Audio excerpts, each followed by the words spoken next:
Hola, buenos días, ¿cómo están? Qué gusto y qué placer tenerlos otra vez acompañándonos en nuestro programa en vivo de tópicos del deporte adaptado. Hoy con un capítulo no menos interesante y además muy peculiar, ¿eh? Los atletas paralímpicos requieren de la fisioterapia y para ello hoy vamos a tener una gran especialista. Los saluda Alejandrina Zamora, presidenta del equipo representativo del deporte universitario, del deporte adaptado de la UNAM. Fíjense, estoy hasta nerviosa. Pero bueno, tenemos una gran invitada y además va a ser un programa que no lo van a creer, pero estamos transmitiendo desde Hiroshima, ¿verdad, Brenda? Correcto. Ella se encuentra desde allá, es nuestra invitada y permítame presentarles quién es nuestra invitada de hoy. Brenda Net Martínez Cortés. Tiene una licenciatura en fisioterapia en la Universidad de Oriente, fisioterapeuta en CONADE desde el 2018, fisioterapeuta en jefe mundial de hockey sobre hielo en la mayor varonil en Granada, España, fisioterapeuta en jefe mundial en hockey sobre hielo mayor femenil en Melbourne, Eslovenia, fisioterapeuta en atletismo Juegos para Panamericanos Lima, Perú en 2019. Tiene una certificación en Richel's Pine Rebel, perdón las pronunciaciones, certificación técnica de Gavilan, certificación técnica en neurodinámica, método Butler, certificación en neurociencia del dolor, certificación en anatomía palpatoria y también tiene varias experiencias en una asistencia a República Checa con el equipo de representativo de tiro con arco y tiene una certificación en ejercicio con resistencia progresiva y certificación en masaje deportivo técnica rusa. Pues bienvenida, Brenda, pues realmente una gran experiencia, un gran currículum. Y pues sin más preámbulo, vamos a darle la palabra a nuestra invitada que ya nos está diciendo que está transmitiendo desde Hiroshima, donde están haciendo un campamento previo para llegar a Juegos Paralímpicos de Tokio, donde también va como parte de este equipo técnico multidisciplinario que lleva los Juegos, todos los representativos para rumbo a Juegos Paralímpicos. Pues bienvenida, Brenda. Muchas gracias. Bueno, antes que nada, me gustaría agradecer la invitación por parte del comité organizador. Debo decirles que me siento muy feliz, muy nerviosa, entonces pues esperemos que todo vaya muy bien. Me gustaría iniciar este tema principalmente con esta pregunta. ¿Necesita el atleta paralímpico de la fisioterapia? ¿Podemos empezar con las diapositivas, por favor?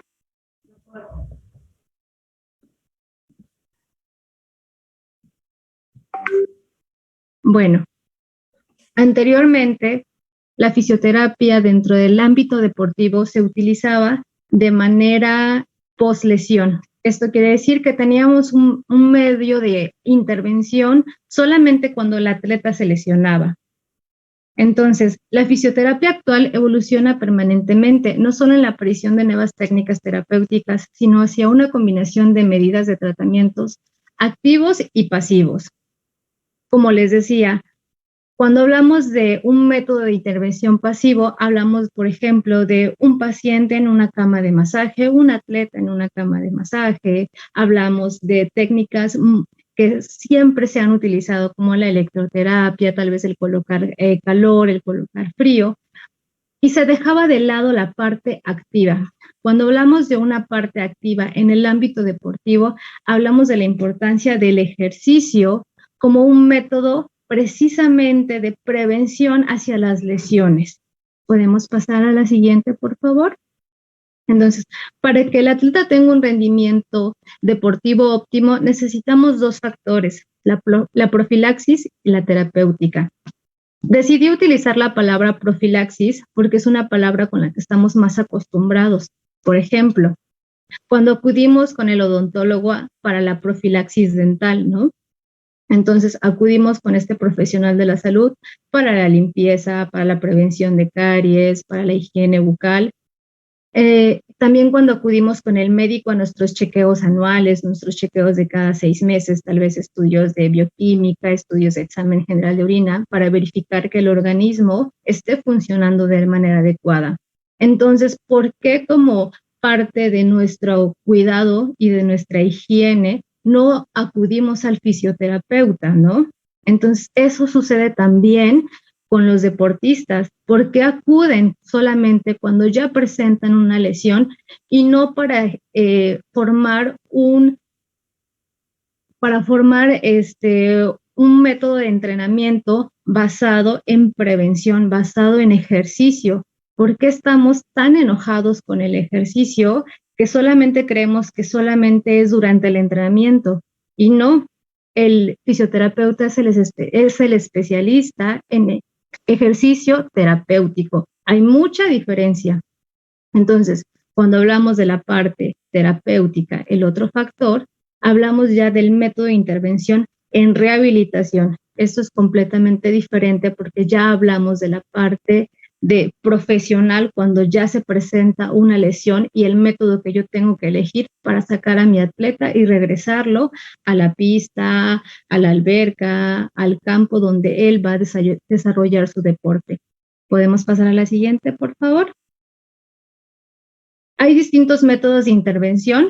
Yo quise basarme en 4, un poquito más sencillos y un poquito más fáciles de digerir, ¿no? Hablamos de la evaluación, el entrenamiento, la recuperación y la educación.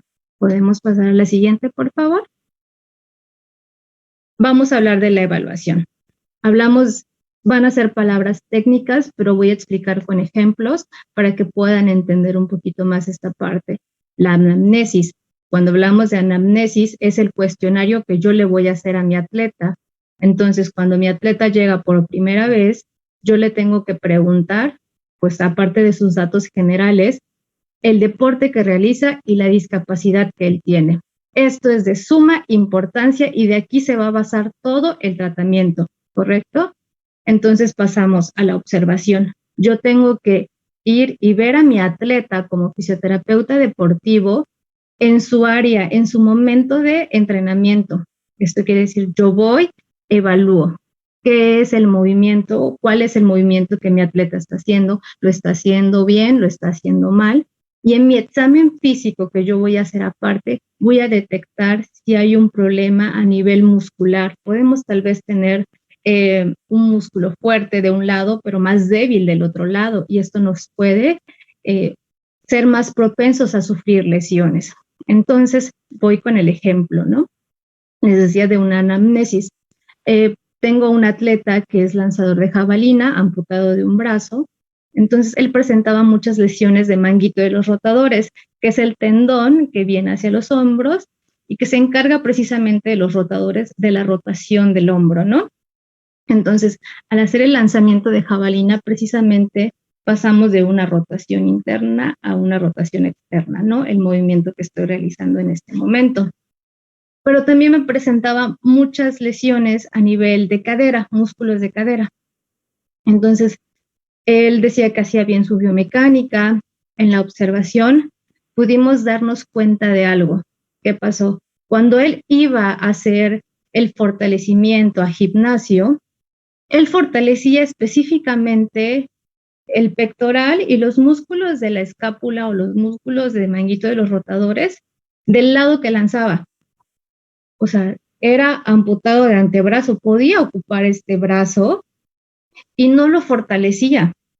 Entonces, esto hacía que este lado estuviera mucho más fuerte que el otro lado.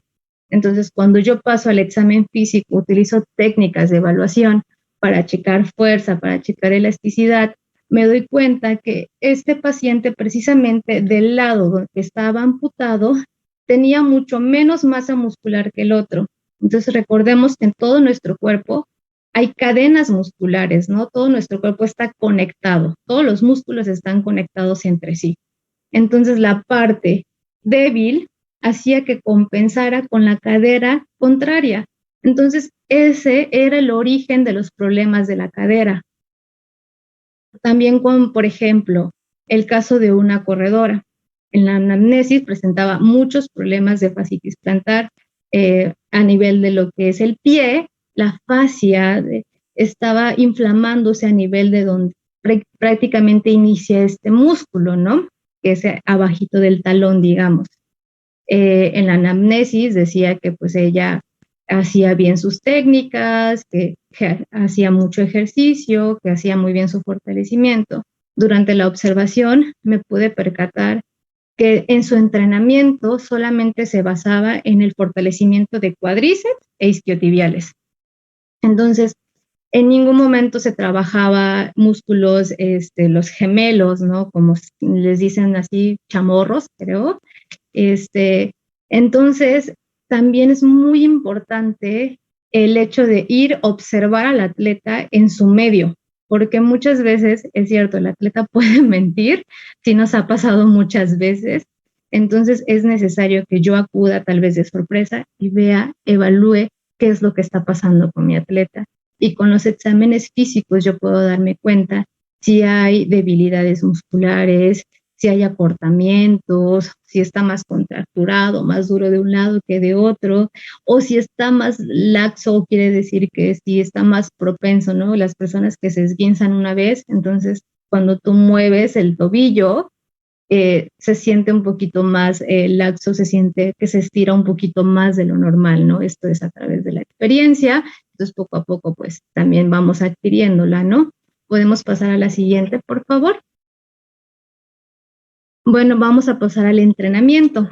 Entre las intervenciones propias de la fisioterapia está el colaborar y proponer a nuestro equipo multidisciplinario la inclusión de diferentes técnicas de entrenamiento muscular en la fase de calentamiento. Entonces, aquí es muy, muy importante enfatizar la palabra calentamiento.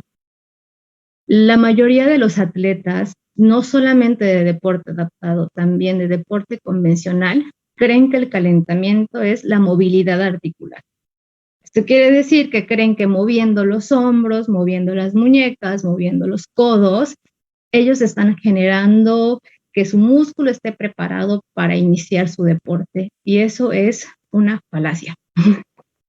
Para que un atleta tenga un calentamiento adecuado, tiene que realizar el ejercicio, tiene que su frecuencia cardíaca aumentar, el músculo se tiene que preparar para lo siguiente, que es el ejercicio de su deporte, de su entrenamiento.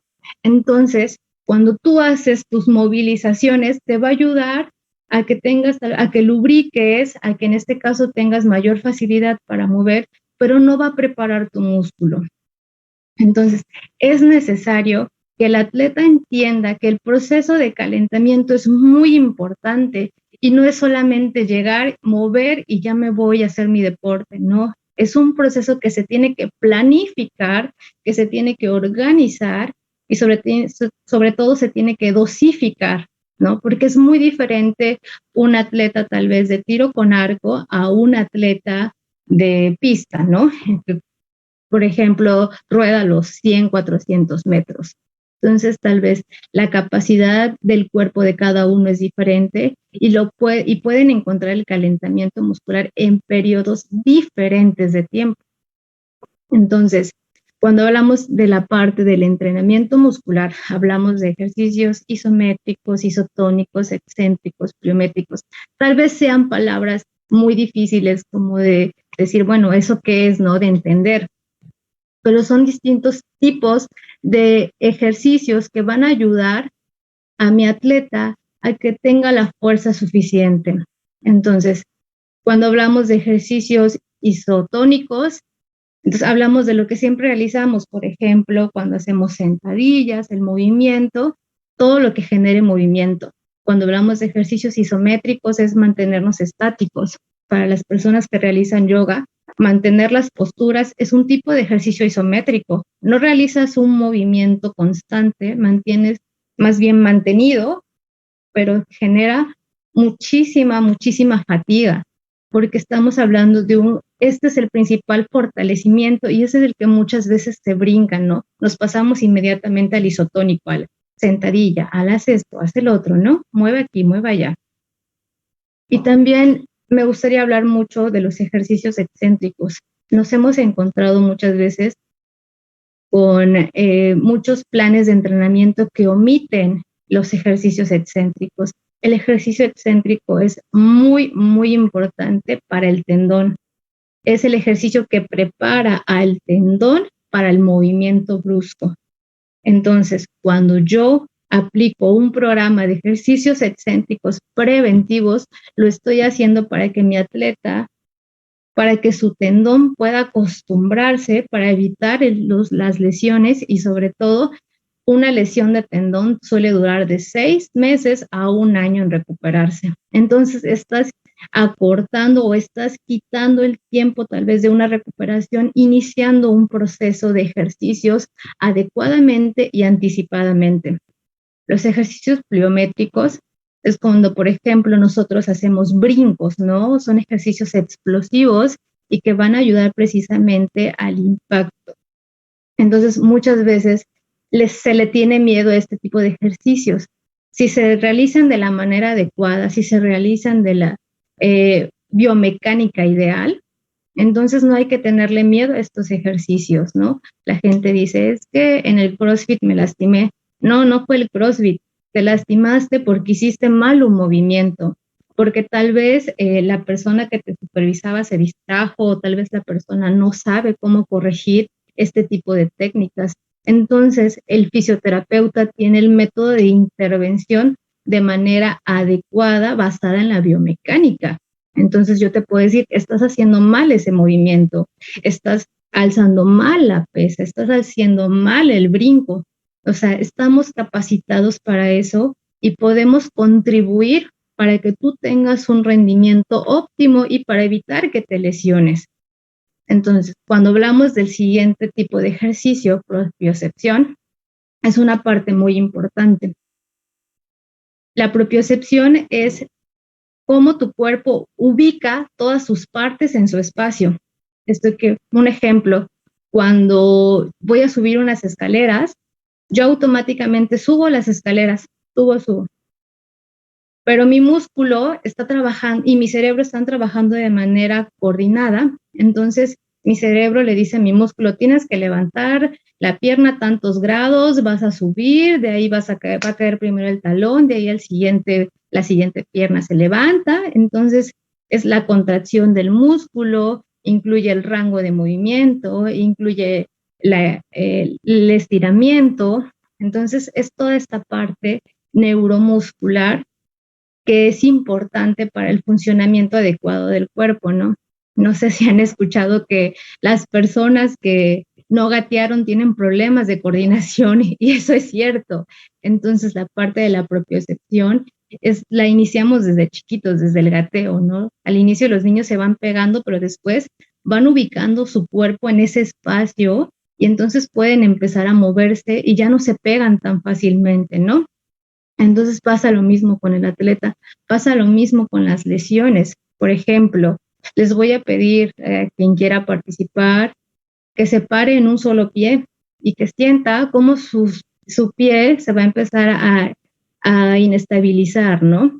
Va a haber personas que van a hacerlo y lo van a hacer muy fácilmente, tienen un sistema propioceptivo muy bueno, pero si yo les digo, cierren los ojos y ustedes hacen ese movimiento, muy fácilmente se van a caer, porque es ahí donde yo les digo, la parte neuromuscular, ¿no? La parte del sentido de la vista, el sentido del oído, que son muy importantes para ubicarnos en ese espacio.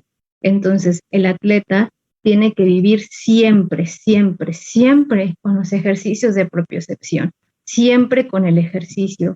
El ejercicio terapéutico y el ejercicio del entrenamiento no deben de estar peleados, ¿no? Tengo que educar a mi atleta para decirle eso. Yo te estoy poniendo más ejercicios. Luego me dicen, es que estoy tan cansada o tan cansado de hacer ejercicio y vienes y me pones más ejercicio. Pero es importante, ¿no? La parte de estos ejercicios van a evitar que te lesiones, van a evitar que salgas de tu campo de entrenamiento, de tu pista. Entonces, la parte del ejercicio y del calentamiento es fundamental. ¿Podemos pasar a la siguiente, por favor? Bueno, las técnicas de recuperación son un poquito más fáciles de ubicar porque son las técnicas que voy a a proceder para que mi atleta tenga la recuperación muscular, ¿no? Para que no tenga este dolor en los músculos. Por ejemplo, cuando hacemos mucho ejercicio y los músculos, dices al otro día, ay, no me quiero parar, me siento embarado, ¿no? Entonces, esto es acumulación prácticamente de ácido láctico, es la inflamación de las fibras musculares, es una respuesta del cuerpo ante el ejercicio. Muchas veces cuando es pesado, cuando se hace por primera vez, es cuando se presentan este tipo de síntomas. Entonces, ¿qué hacemos? Colocamos técnicas para la recuperación. Tenemos técnicas como activas, como el estiramiento, que es ideal siempre hacerlo antes y después de realizar el ejercicio. Mucha gente y muchos atletas se brincan el estiramiento y la verdad es que es un horror eso. Disculpen la palabra, pero es un error garrafal hacer eso. ¿Por qué? Porque tu cuerpo tiene que enfriarse. Si tu músculo se acortó, tienes que hacer un proceso entonces para estirarlo y regresarlo a su tamaño normal. El estiramiento jamás, jamás, jamás tiene que doler. Tienes que sentir solamente eso, que se estira, pero jamás provocando dolor. Entonces, se cree si dices, si no me duele, no me hace. No, o sea, no, porque en realidad puedes provocar un desgarre. Un mal estiramiento puede llevarme a un desgarre. Entonces, también tengo, por ejemplo, las recuperaciones pasivas, que es lo que les decía, la inmersión en tina de hielo. La inmersión en tina de hielo lo que va a hacer es que precisamente la inflamación que se pueda producir en el músculo disminuya, hace que el músculo se relaje. Y, por ejemplo, el sauna, que también va a hacer que haya una sudación, que se suden esos catabolitos, esos metabolitos que se formaron durante el ejercicio. Técnicas como contrastes, técnicas como masaje, esas son técnicas que muchas veces el atleta cree que eso es la fisioterapia deportiva. Entonces pasamos a la siguiente diapositiva, que es la que yo digo que siempre es la más importante, la recuperación. Porque si yo le explico a mi atleta, si yo le explico al entrenador, si yo le explico al auxiliar, si yo hablo con mi equipo multidisciplinario, puedo llegar a eso, a evitar precisamente que el atleta tenga una lesión, ¿no? Entonces tengo que educarlo de ejercicios posturales. Siempre nos encontramos con vicios, el atleta con cifosis, pero que está en el celular así, el atleta con dolor de cuello, pero pues siempre anda así de lado. Entonces nos encontramos distintas cosas que en lugar de beneficiar al atleta, están haciendo que sean más propensos a lesionarse. Entonces tengo que educarlo, tengo que decirle, te tengo que hacer un calentamiento, tal vez una activación muscular antes de tu entrenamiento, necesito tal vez que hagas un buen calentamiento, necesito que hagas un buen estiramiento, necesito que te fijes y que seas consciente de qué haces. He tenido atletas que se lesionan al hacer un mal movimiento, con lesiones muy importantes que requieren una cirugía solo por estar distraídos.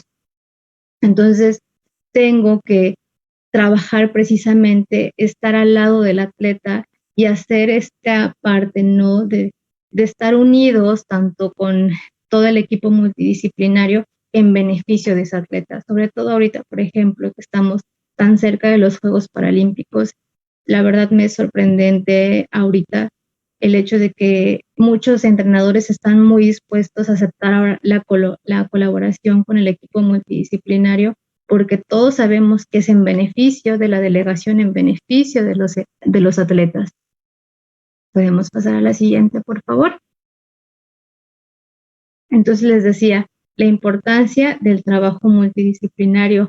No solamente es el fisioterapeuta, no solamente es el entrenador, es el médico deportivo que va a hacer pruebas de esfuerzo. Son muy, muy importantes dentro del deporte adaptado, dentro del deporte convencional, ¿no? Un buen diagnóstico, un diagnóstico certero, pruebas específicas, porque muchas veces no sabemos si el atleta pueda tener problemas más graves y que puedan conllevar a procesos también que puedan poner en riesgo su propia vida.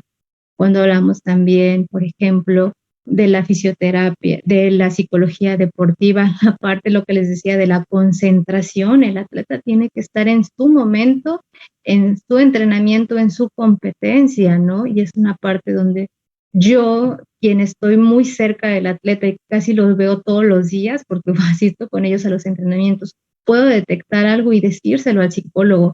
¿Sabes qué? Está pasando esto, noto aquello. O sea, tal vez aquí o el atleta pueda decirme algo, entonces yo pueda decirle, ¿sabes qué? Trata de comunicarte con tu psicólogo, ¿no?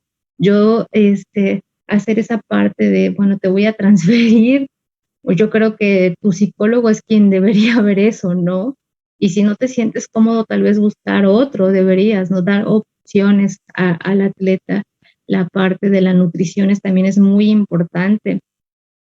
Ahorita que estaba en un campamento, pude darme cuenta que los atletas hacían esto, o sea, los fines de semana comen así muchas cosas grasosas y entonces era como que la nutrióloga, oye, fíjate que está pasando esto, y obviamente los lunes ellas llegaban súper pesadas, ¿no? Decían, me siento mal, pero era por todo lo que comían, o sea, la parte de la nutrición también es muy importante para el rendimiento deportivo.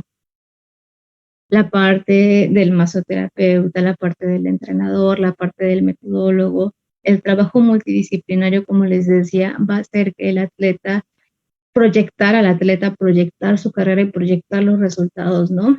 Me gusta mucho la imagen de donde estoy abrazando a Samuel.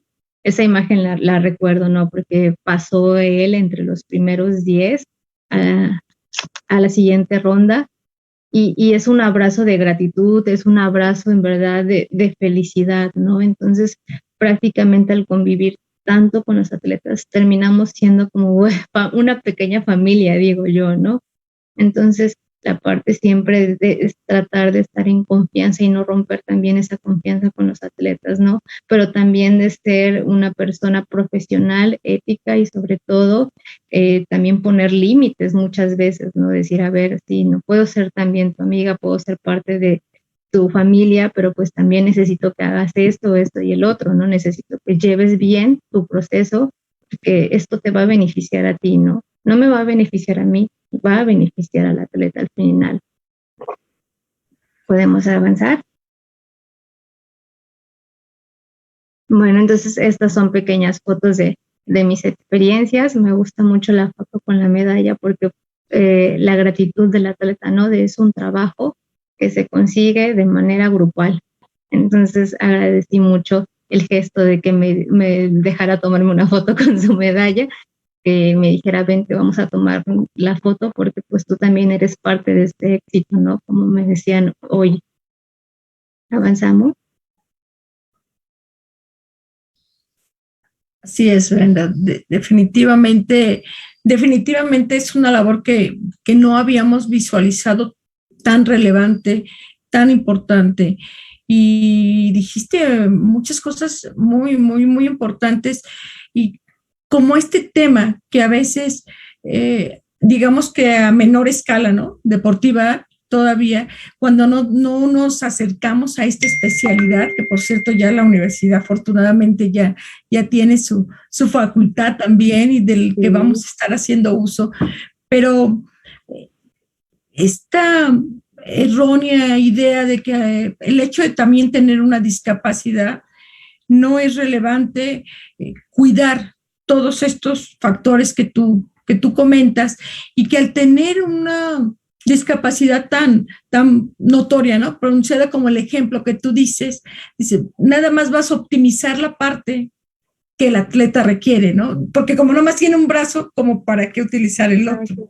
Entonces, creo que esto es reflexión a los entrenadores, realmente esto es con la finalidad de que no somos expertos en México, todavía no hay muchos expertos, sí hay gente que conoce muchísimo su tema y se han especializado en su técnica deportiva, pero sí se nos ha olvidado que el hecho de que la persona no utilice las piernas o no tenga completo un brazo, pues no pueda utilizarlo y no deba enriquecerlo, ¿no? Y esta observación que tú haces, pues me parece un ejemplo perfecto de que sí se puede trabajar pues todo el grupo muscular que resta y compensarlo un poco, que al final del día eso es lo que hacemos las personas con discapacidad. Compensas tanto que inconscientemente en el esfuerzo y sobreesfuerzo que haces ya cuando estás entrenando, pues te vas lesionando otras partes del cuerpo, ¿no? Exacto. Entonces, Y creo que ahí sí la sugerencia de acercarse a alguien tan especializado o a esta profesión, pues es necesaria. No sé qué opinas, Brenda. sí, es muy importante. Por eso yo decía que la parte de estudiar la discapacidad y basarnos en eso, ¿no? En el atleta paralímpico siempre tomar en cuenta eso. Por ejemplo, también he tenido atletas con lesiones medulares, ¿no? Que tal vez ya no puedan mover del pecho para abajo, pero aún así yo puedo hacer que mi atleta movilizándolo, por ejemplo, los nadadores, ¿no? Movilizando, trabajando con la espasticidad de algunos, haciendo técnicas de especiales de neurología, trayéndolas al medio del deporte para que la espasticidad ceda un poco y a la hora de nadar ya no pese tanto. Ellos dicen, no, la parte de mi cuerpo es un lastre, ¿no? Entonces yo tengo que hacer técnicas deportivas como drenaje, como masaje, para que también la sangre que hay en las piernas regrese a circulación central y eso haga que las piernas se sientan más ligeras. Entonces luego dicen que no me tratan el muñón o nunca me han dado un estiramiento aquí o nunca me han dado un masaje, ¿no? Y yo, pero pues es que es parte vital, ¿no?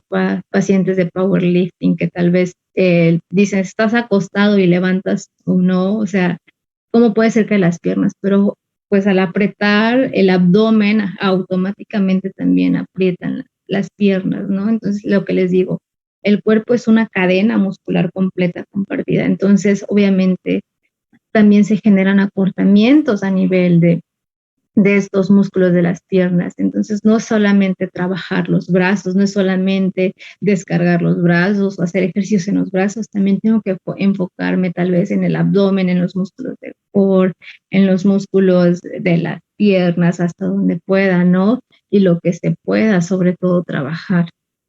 Oye, Brenda, pero además como se dice, esto no lo puede practicar cualquiera. No, no, suena fácil decir, pues métete a una tina de hielo o métete un poco al vapor. Como decía Brenda, la verdad es que, bueno, pues nos ven gente, personas de todas las edades y se les hace fácil luego, como tú bien decías, ¿no? A los jóvenes, leer en internet y ya ser unos especialistas, pero son técnicas que definitivamente sí tienen que tener tiempos, condiciones, tienen que Exacto. hacerse, no cualquiera puedes llegar y decir, pues sí, ya entrené, me voy a meter a la tira de hielo, me voy a recuperar. Hay que considerar muchos factores, ¿verdad? Exacto. He tenido pacientes con hipotermia, con reacciones muy graves por una crioterapia, ¿no? Siempre tienes que estar o siempre tiene que ser con una persona que sepa o que tenga esa capacidad de reaccionar, ¿no? Porque tú inmediatamente te puedes dar cuenta en las uñas, te puedes dar cuenta en los labios, te puedes dar cuenta en la reacción del cuerpo y decir, aquí me detengo porque puedo desencadenar algo más, ¿no? Entonces, es muy importante que todas estas técnicas se hagan con personas certificadas, que se hagan con una adecuada supervisión. Sí, totalmente. Y bueno, como siempre recomendamos el calentamiento, el estiramiento es fundamental. En el caso de la discapacidad, el hecho de que no sientan las piernas, el hecho de que nos falte una parte pues de alguna extremidad, no quiere decir que la otra no podamos utilizarla. Ya lo dice una experta que desde Hiroshima está transmitiendo, que está tratando muy de cerca a nuestros atletas que pronto estarán nuestra delegación en Tokio también compitiendo. Y no sé si tengas algún inconveniente y pasamos a preguntas, comentarios, No, Brenda. sin ningún inconveniente, adelante. Nayeli, porfa, sí tenemos, ¿verdad? Que la que ya se estaba yendo era Nayeli y eso que está aquí. Exacto, sí, ya me estaba yendo, ¿no? Pero aquí sigo, y sí tenemos preguntas. Dice Diego Jiménez, buen día, profe Ale, profesora Brenda y profesora Nayeli. Qué emblemático lugar Hiroshima, que sea un evento en su vida súper exitoso, porras a nuestros atletas paralímpicos y todos por allá. Buen día al Estacunam también.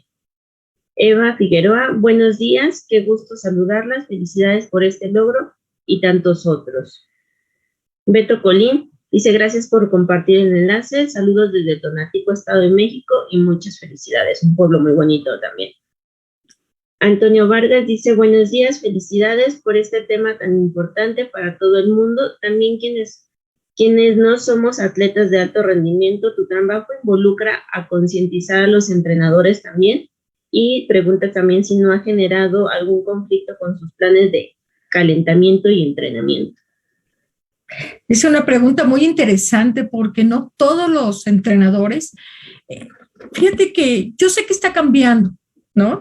Pero antes, bueno, todavía hay entrenadores que su palabra es ley y es absoluta y tiene que ser muy respetable pues como entrenadores que son al frente.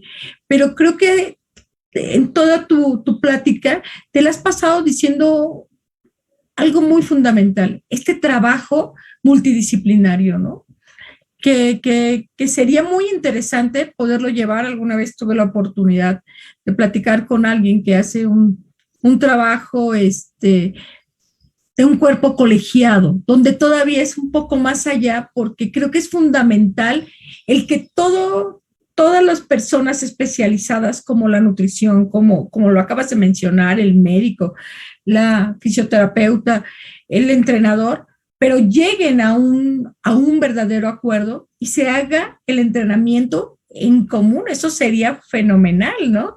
Porque ahorita el cuerpo multidisciplinario, cada quien, como tú decías, voy y le digo a la nutrióloga, fíjate que estoy observando esto, que ahorita nos vas a decir en qué afecta que uno coma en exceso grasas, ¿no? Por ejemplo, me salió esa duda. Y vas y compartes, y porque tú quieres que también tu trabajo, al sobresalir tu trabajo, pues tiene que sobresalir el de cada quien, de cada especialista, pues porque se ve en el rendimiento del atleta, ¿no? Pero hacer también este grupo colegiado donde todos están de acuerdo y hacen toda una proyección de entrenamiento para hacia dónde va, pues es una verdadera reflexión que les dejo a todos los entrenadores y a los atletas que buscan su entrenamiento en internet. Por favor, son muchos años, no sé cuántos años llevas, y yo estoy segura de que no dejas de estudiar y de especializarte como para una búsqueda que nos puede sacar de apuros, pero no es lo recomendable, ¿no? Entonces, sí es muy, muy reconocible que soy especialista, pero no lo sé todo. Y esta invitación a los entrenadores. No les quieres quitar ese poder,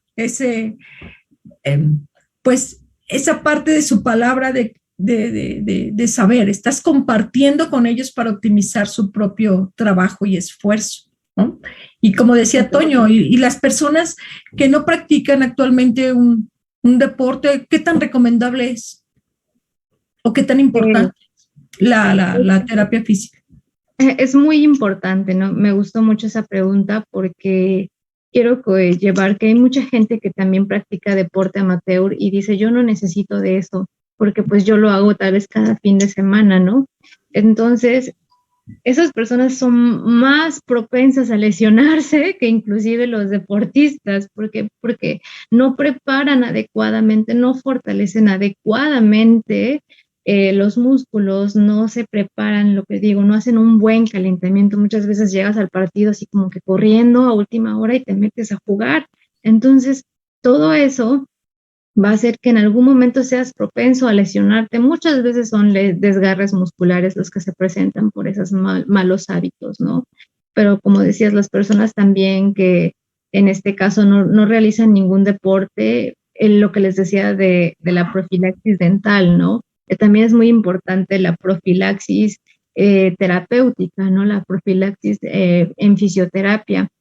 Los peores pacientes que he visto con tortícolis son pacientes sedentarios, que en este caso son oficinistas y que están ante una carga muy pesada de estrés.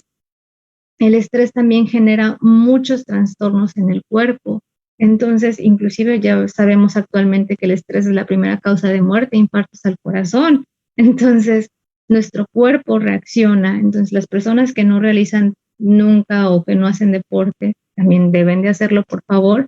Tienen que acudir también a fisioterapia para estar tratando de tratar precisamente esas contracturas, trabajar ese estrés, trabajar la movilidad, tal vez poner un plan terapéutico. No te voy a poner un plan de entrenamiento como lo haría un entrenador, pero sí un plan de entrenamiento para que tú estés bien, para que tus músculos estén bien, ¿no? Entonces, yo también me gustaría aquí también enfatizar algo, ¿no? Los niños, es muy importante que los niños vayan a rehabilitación. He tenido niños de 7, 8 años con lesiones muy graves, con lesiones en tendones que tardan hasta el año completo en rehabilitación y no pueden salir adelante, ¿no? Tú dices, es un niño, ¿qué lesión puede tener, no? Los niños que realizan gimnasia, natación desde chiquitos, pero está sometiendo al cuerpo a un estrés físico que necesita ser tratado para llegar a evitar precisamente que esto se desarrolle más adelante. Tal vez lo metas a los 5, 6, 7 años a hacer entrenamiento deportivo, ¿no? Enfocalizado como talento hacia alto rendimiento, pero tu carrera deportiva se va a ver acortada por las lesiones que se van a ir acumulando durante todo este tiempo. Claro, hiciste una reflexión muy importante porque los niños dicen, bueno, pues como están chiquitos tienen mucha flexibilidad o son muy ágiles y no requieren de esta disciplina y creo que es un todo, ¿no? Como bien dices, pues antes de que nos apremien y nos correteen con el tiempo, vamos a terminar con las preguntas, con los comentarios y después hay una presentación que te tenemos para que nos cuentes un poquito de esa experiencia y que en lo particular tuve la oportunidad de compartir contigo ahora en Praga con el equipo de tiro con arco. Bueno, Eva Figueroa dice, de suma importancia dar seguimiento al atleta para recomendar el masaje para que sus músculos estén descontracturados, para que se oxigenen y evitar así lesiones y no solo a los deportistas. Felicidades, todos deberíamos de dar masaje a nuestro cuerpo para siempre tener calidad de vida. Antonio Vargas nos pregunta, ¿en Tokio contarán con las instalaciones y equipos que mencionas para tratar a nuestros atletas?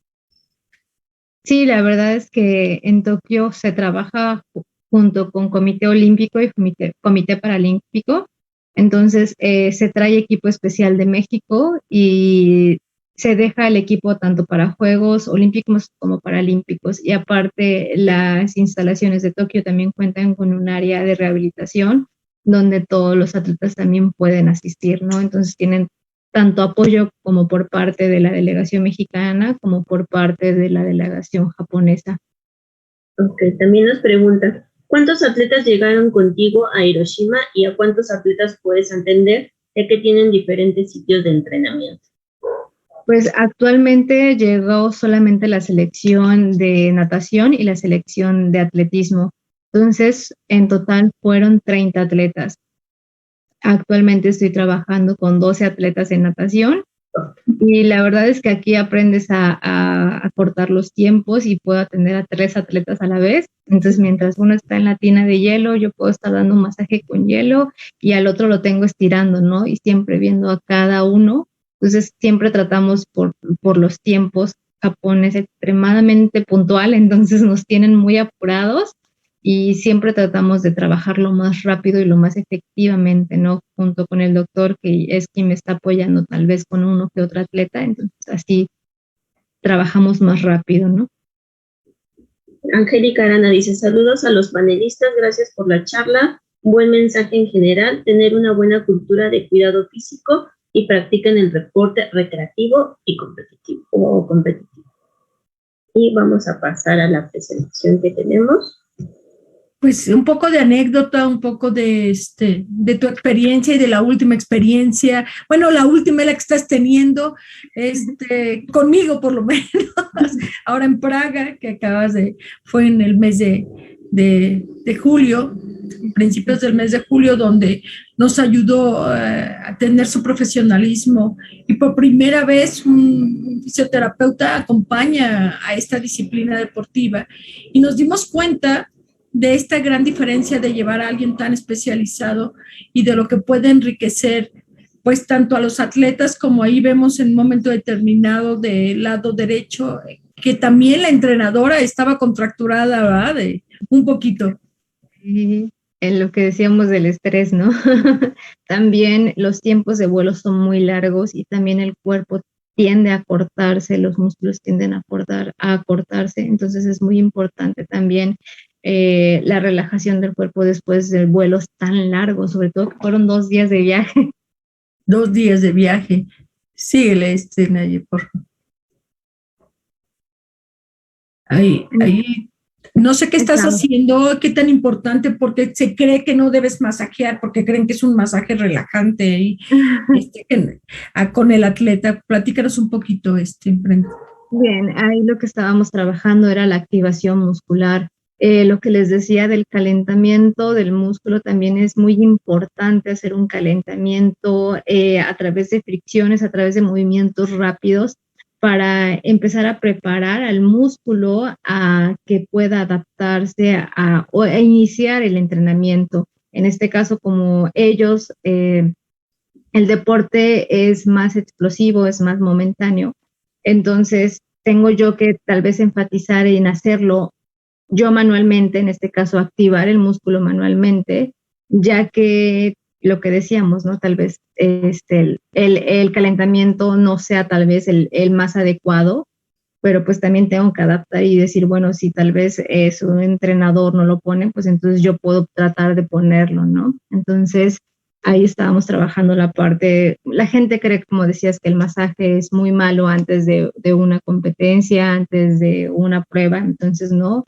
inclusive un masaje o una liberación miofacial en este caso, libero yo puntos o hago puntos sobre puntos de presión sobre puntos específicos, digámoslo así, aunque suene redundante, para liberar precisamente, ¿no?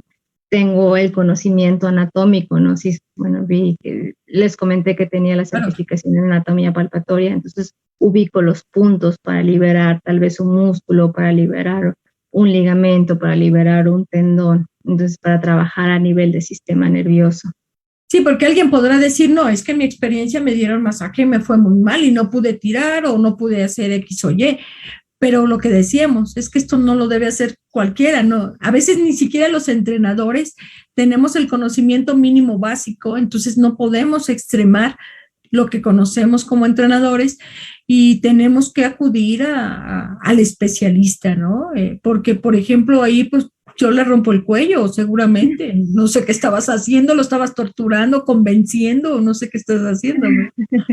Exacto, lo que decíamos de la importancia del estiramiento, ¿no? El estiramiento es un pilar fundamental para la recuperación. Entonces podemos pasar a la siguiente, por favor. Lo que les decía del calentamiento, lo que les decía del tratamiento previo a. No se casen con la idea de que el masaje descontracturante es muy malo antes de una competencia. Si se sabe hacer de una manera correcta, nos puede traer muchos beneficios. Así como el masaje de calentamiento, así como el masaje de drenaje. Hay muchos tipos de masaje. No crean que el masaje es nada más, como decías hace rato, ¿no? Velitas aromáticas, música para el ambiente, ¿no? O sea, hay muchas técnicas manuales que pueden beneficiar al atleta. Entonces, lo que decía, cada atleta también es diferente, ¿no? Recordar esa parte, cada persona es diferente, tal vez lo que a mí me benefició a la otra persona no le beneficie. Yo tengo atletas a quienes el hielo en verdad no los beneficia, principalmente los que tienen lesiones neurológicas, ¿no? El hielo hace que se pongan más tensos, aumenta la espasticidad. Entonces tengo atletas a quienes el hielo les hace maravillas y al otro día te pueden lanzar, pueden tirar mucho mejor, ¿no? Entonces, es importante todo esto. Sí, totalmente de acuerdo. Pues, Brenda, de verdad no sabes, yo sé que esto nos da como para estar platicando varias horas, sé que para ti no sabes cuánto te agradezco porque el trabajo que estás realizando es muy arduo. Gracias como parte de México, que te agradece estar ahí como especialista ayudando a esta delegación paralímpica. Y pues no me queda más que agradecerte. Has sumado a estas reflexiones que nosotros contribuimos desde esta plataforma. Y creo que nos deja muchas reflexiones y mucho como para invitarte realmente a hacer una conferencia al respecto. Pero, muchas gracias. ¿Cómo te quieres despedir? ¿Qué te gustaría comentar? ¿Qué te gustaría decirnos, compartirnos desde Hiroshima rumbo a Tokio?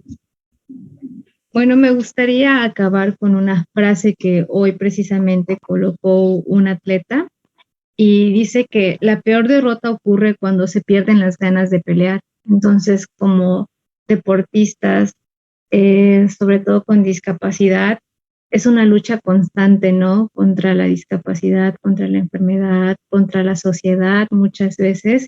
Entonces, quiero terminar con la frase que el Comité Paralímpico Mexicano hizo suya en este momento para los Juegos Tokio 2020, y es: yo lucho por México.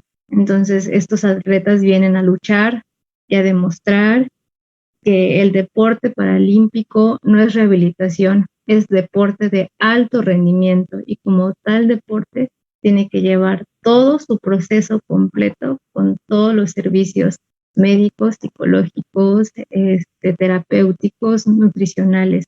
Entonces, este trabajo que ellos están haciendo es magnífico y esperamos, en verdad, tengo la fe que ellos van a dar muchísimas medallas y muchísimos resultados, como siempre, el deporte paralímpico sacando la casta o dando la cara por México. Así es, definitivamente, porque lejos de estar observando qué nos falta o cuál es nuestra debilidad, estamos optimizando sus recursos, y que eso nos ayuda a los profesionales como hoy una Brenda, ¿no? Tan profesional en esta terapia física, que además de, lejos de estar mirando si está uno más chueco que el otro, o qué le falta o qué tiene, es enriquecer y optimizar todo el recurso y el potencial que puede darnos, sugiriendo y estando al pendiente. Gracias, Brenda, por tu profesionalismo. Mucho éxito a nuestra delegación mexicana, a todos. La verdad es que yo soy fan del atletismo, pero bueno, le tengo un grande cariño, ya sabes, a tiro con arco, así es que dijeran por ahí te encargo. Claro. De verdad ha sido un placer compartir tus conocimientos en la plataforma. En corto, es una persona que sabe mucho y que de verdad no es egoísta, nos ha compartido y siempre nos explicaba. Entonces, pues no hay nada que ocultar. Al final de cuentas, por más fácil que nos los pinte, créanme que no lo es. No lo practiquemos en casa, busquemos a los especialistas.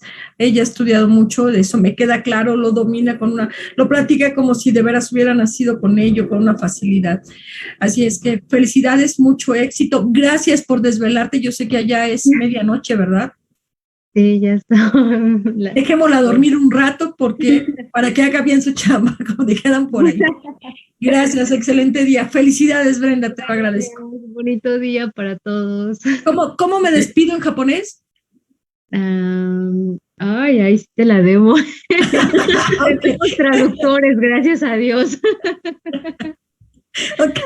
Pero arigato. Arigato. Un abrazo. Un abrazo. Gracias, que tengan buen día, no sé. Gracias.